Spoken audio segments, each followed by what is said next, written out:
many people are talking about revival, but in the end days, there's going to be a great falling away from what they believe. That means a great falling away for those who are calling themselves Christians. They will be falling away from Christ. And they will be believing this man that we know as the Antichrist.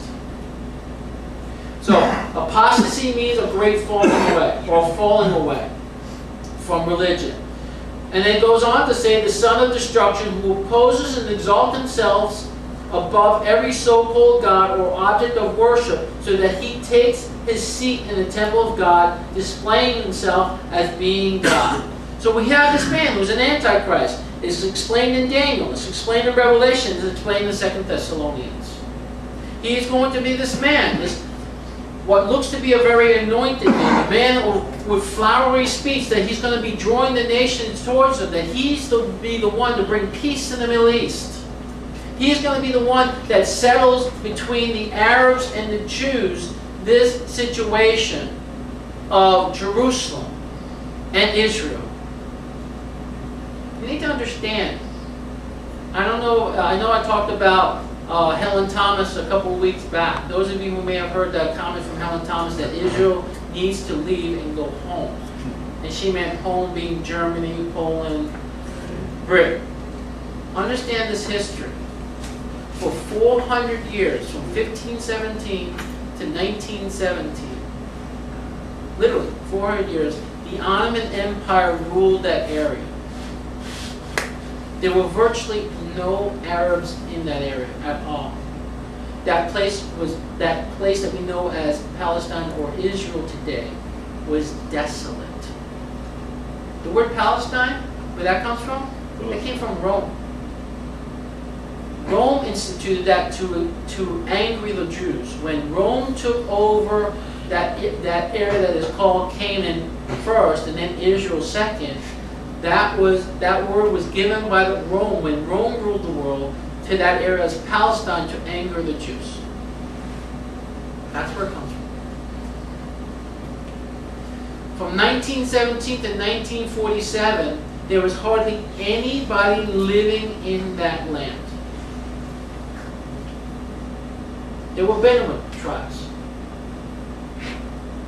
Some Jews started to come in.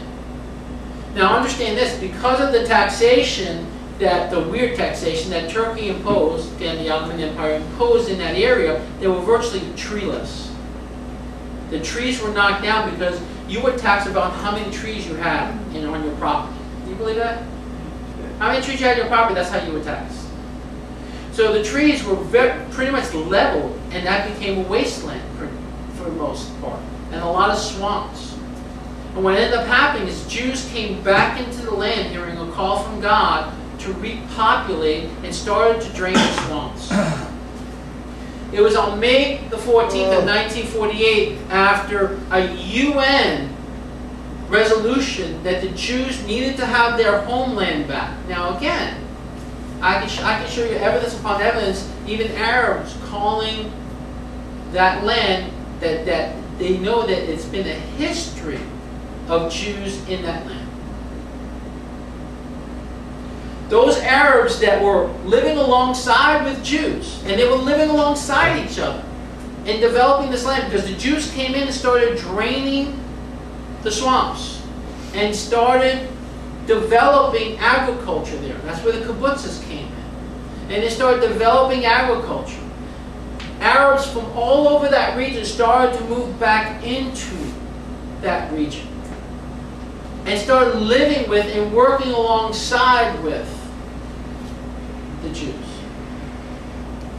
When the UN declared that Israel needed to have their own land and needed to have their homeland, they again had a two-state solution back then. But what ended up happening is that those Arabs living in that area, they were told by the surrounding Arabs in Jordan, in Syria, in Egypt, in Lebanon, that if we're going to drive the Jews into the ocean, if you join us, you won't have to share the land, you'll have it all for yourselves. Those Arabs that now consider themselves Palestinians join with those 5 nations. And what ended up happening is that Israel, with God's help, you have to understand, 5 nations came against one little nation. And Israel repopulated the area that was initially given to them by the UN.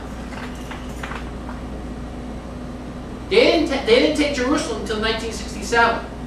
And then there was a Yom Kippur War back in 1973. Okay? This is the history. And you can go on the internet, you can go look up in your history books. This is unrefutable facts that people are now forgetting. And in fact, the talk about Israel having their own land goes back into the 1920s, when we had the League of Nations, which we now know as United Nations. Okay? So this is the history that we're dealing with. And now I'm talking about the prophecies that are being fulfilled. The fact that Israel is a nation today is a fulfillment of the prophecy that was said back in Ezekiel. With the dry bones in the desert, you can read that chapter, it's chapter 36 if I recall correctly. It's been a while since I taught you that. Where God tells Ezekiel that you see a land of dry bones, but I will raise it up, and I will put flesh on it again.